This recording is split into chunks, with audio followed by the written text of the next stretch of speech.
musician, and to Laura. Laura and I and Elaine and Serena and Mary, there's a bunch of us, are on tour for 2 months with the book. The book came out July 30th. Aww. So it's a new baby.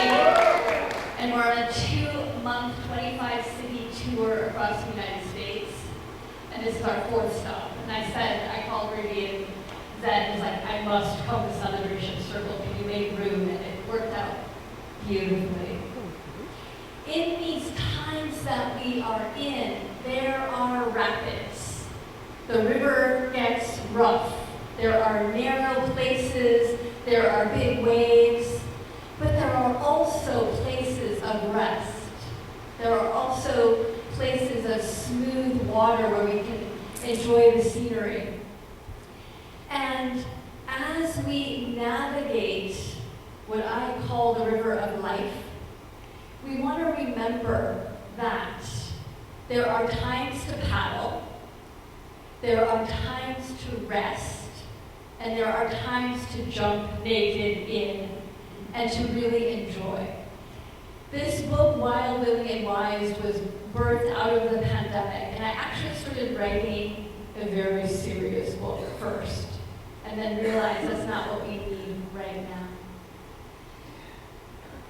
We get to be in times and learn how to stay really centered in our boat, whether the rapids are huge or steady. So I want to bring today, as we celebrate our oneness, that we contain also multitudes that are open, help us open and help us deepen. Help us to expand and help us get to stillness. And that these 3 qualities are ones that we can all bring in more and find the right balance for us. So I know Celebration Circle and all of us that are on a healing spiritual journey don't hold there's one way to do everything.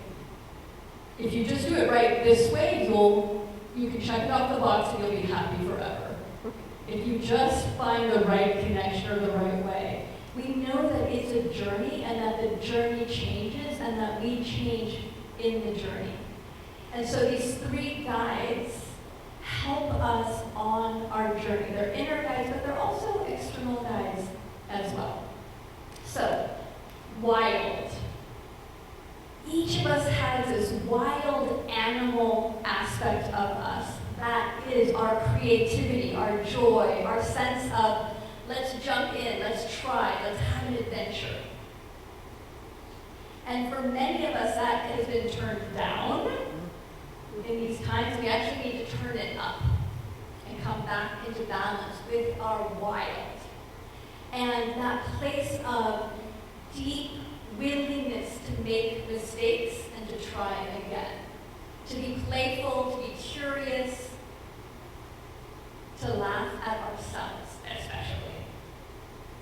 And then there is our willing energy. And our willing energy is also critical. Willing is about the steadiness, nourishing, generative energy. That when we want to birth something, it takes time, it takes patience, it takes courage to go through the hard times. That we're willing, for example, to be up in the middle of the night with a vomiting kid. We're willing because we love them. Do we want to be there? Probably not. Are we willing? Yes. And any time that we are birthing and growing and creating something, there's times when we have to be willing to do things even if we don't want to. And our willingness is about our courage. I will show up, even if I don't know how, what, where. And then that 3rd quality is our wise. Is our wise. It is centered, still presence that takes in the entire river, where we've come from, where we are now, and where we're going. And when we connect with that wise, we know we are part of a flow that is much larger than we are. That we are part of this eternal river manifest here. And I like to think that in that energetic of wise, we can dissolve and remember that we are the river. And then we can come back, remember that we are also this unique divine expression of the one. And then we go back to being the river.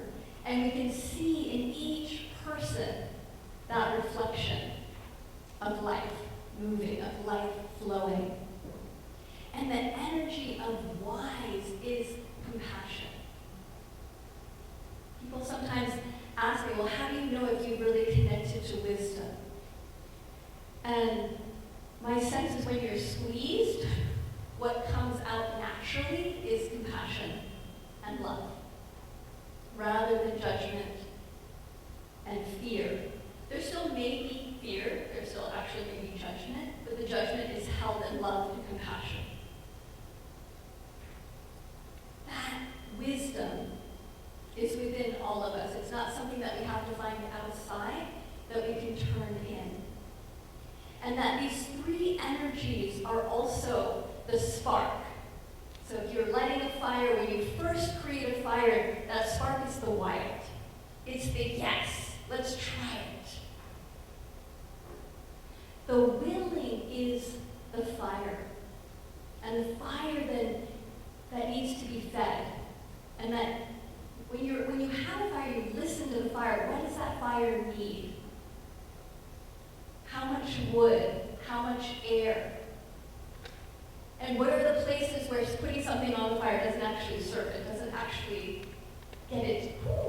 That we have that relationship. So the willing energy is really relational with other humans. I think about wild is the animal, willing is the human realm of the heart, and wise is coals. Hello. I live up in nowhere. I live in the middle of nowhere, New Mexico, up in the mountains. And we have main heat source is wood. And for anybody who's ever used wood as a heat source, you know that you get really familiar with how to create good coals. And if you create good coals, you get a good fire going, and then you damp down the oxygen, so the heat actually goes into the wood at a really deep level. It starts, I can get all science about you, but I won't do that. But the coals then have more heat, but they also last longer. So it'll last throughout the night. So our wisdom is when we've taken our experiences, the fire of our experiences, whether those are warming experiences or burning experiences, and we've taken that energy and we've digested it so that it becomes concentrated, so that we pull the lessons out of it, and then we emanate that energy naturally. We become a representation of connection and compassion without thinking about it, without trying. It's what happens when we digest and we let ourselves become those coals. The point, though, isn't, I'm going to do my wild and then I'll be done with that. And then I'm going to grow something and be willing, and then I will just be wise. We actually want to hold all three of them as sacred, because they all are sacred. There are times in our life where we need more wild. We need more jump in the river. Play, explore, think in a totally different way. And this is how animals learn, is through exploration and play. And guess what? They're animals. And then as humans, we get to learn how to do things even when we don't want to, even when there's resistance, even when there's fear, as well as being willing to receive and rest.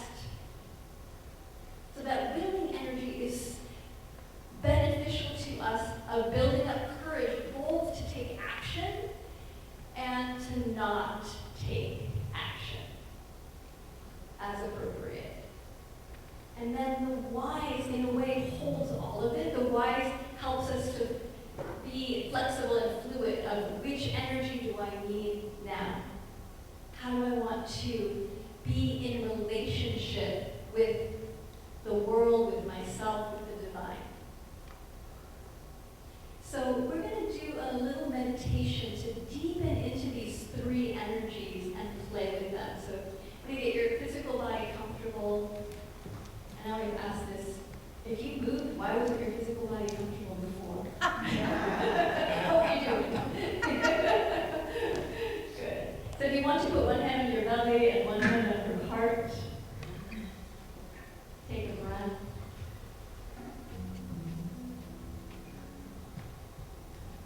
Take your awareness for a moment into your belly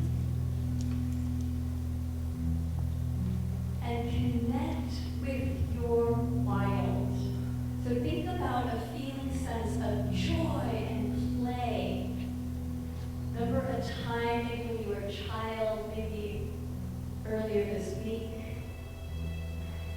where you felt playful, willing to explore, curious, and just open into that feeling.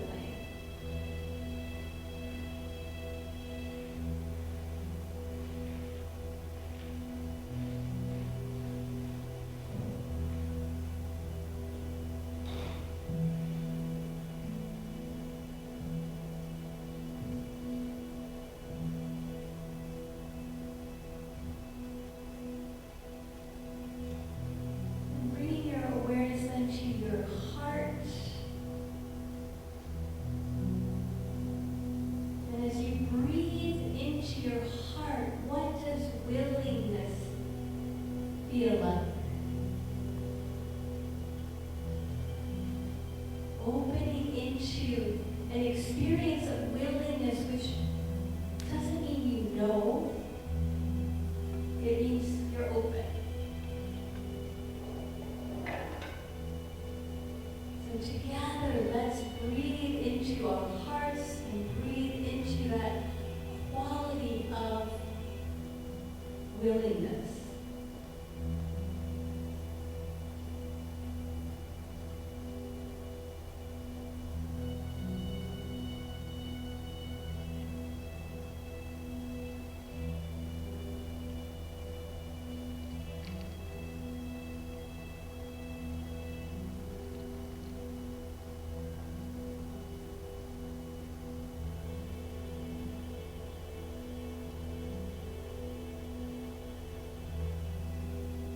Just saying to yourself, I am willing.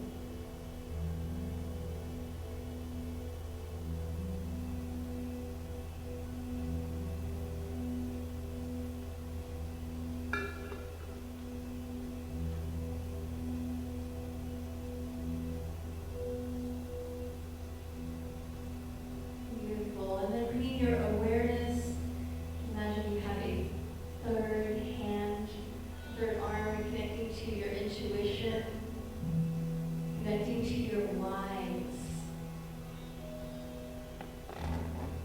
Imagine that you can open the crown of your head to connect with the divine, to connect with your intuition, to connect with your expanded self. And as we connect with our whys,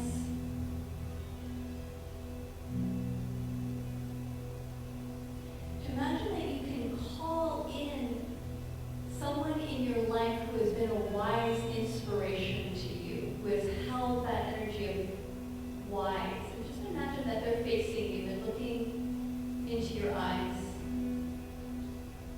And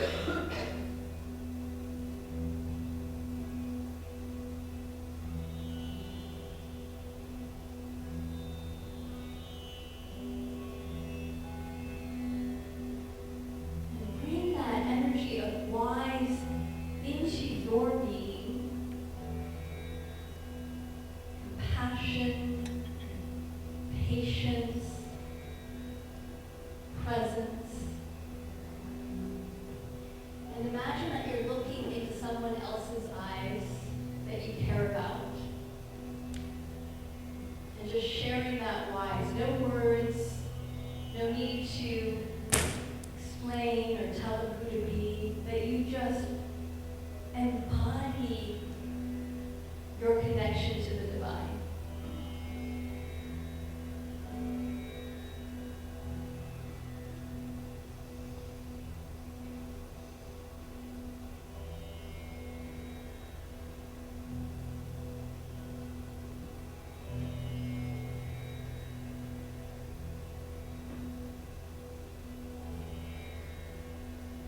Beautiful. And then feeling in your being those three energies, these three inner guides of your wild, animal, creative, adventurous self, which lives within all of us,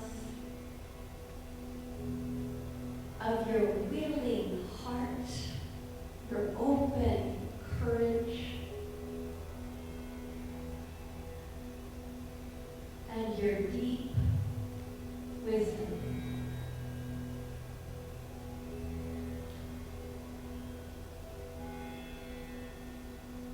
Just asking yourself which of these three qualities you want to pick for maybe the next week to focus on. Listening and seeing what bubbles up. Wild, willing, or wise.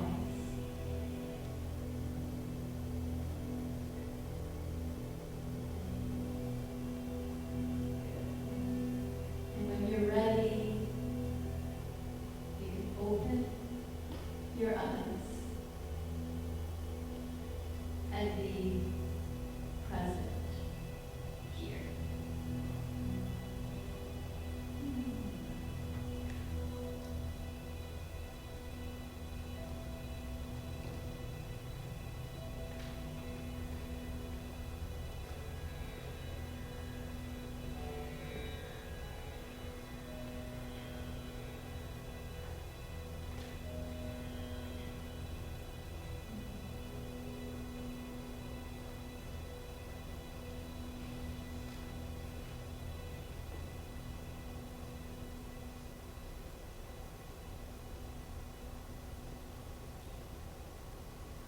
So raise some hands as we close.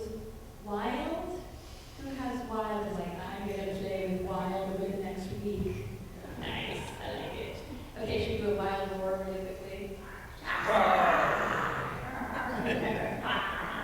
Okay, who has Willie? Nice. Okay, here's Willie. We're doing treatment. Okay, and then who has wise? That was your... Good. I'm sure you for wise. Okay, let's do all three together. Ready? This will be our last.